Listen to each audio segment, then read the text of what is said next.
Spain's Rafael Nadal poses with his winning trophy after defeating South Africa's Kevin Anderson during their 2017 U.S. Open men's singles final match at the USTA Billie Jean King National Tennis Center in New York on September 10, 2017. Rafael Nadal raced to a third U.S. Open title and 16th Grand Slam crown on Sunday with a 6-3, 6-3, 6-4 rout of South African giant Kevin Anderson. /AFP photo /Jewel Samad. Grand Slam tournaments are planning to return to seeding only 16 players, instead of 32, as of 2019, and now will give a player who is a late withdrawal because of an injury 50% of the first round prize money. Also among the announcements by the Grand Slam board on Tuesday after 2 days of meetings in London last week. A player who retires from a first-round match or performs below professional standards could face a fine as high as the entire prize money due a loser in that round.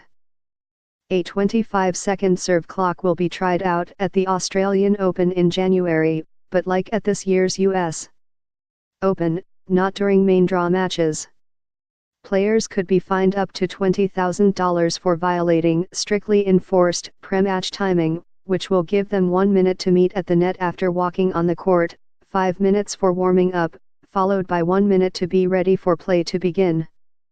The 4 Grand Slam tournaments, the Australian Open, French Open, Wimbledon, US Open, doubled the number of seeded players to 32 in June 2001.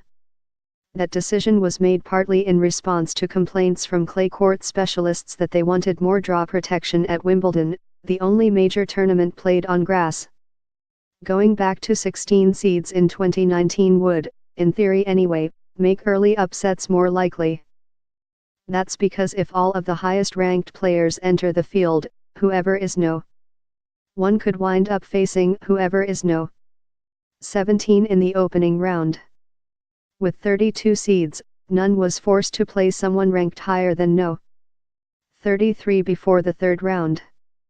The changes with regard to first-round withdrawals, retirements, and lack of full effort appear to be in response to what happened at Wimbledon this year. Novak Djokovic's first-round match at center court lasted all of 40 minutes, and Roger Federer's went 43, before their opponents stopped playing because of pre-existing injuries.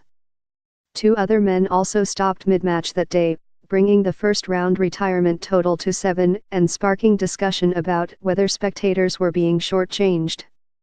The rule changes issued Tuesday, and taking effect next year, let players collect half of the first-round prize money at a Grand Slam tournament if they are unfit to play and withdraw on-site afternoon on Thursday but before the main draw begins. The person replacing them in the field, a lucky loser who failed to advance out of the qualifying rounds, will get the other half of that money, plus whatever they might accumulate by winning matches. The reasoning: injured or ill players won't start a match simply to collect their prize money before quitting. The 25-second serve clock gives players 5 more seconds than ATP rules currently allow on the men's tour. But Grand Slam board director Bill Babcock said the clock will be used at the 2018 Australian Open on a trial basis the way it was at the US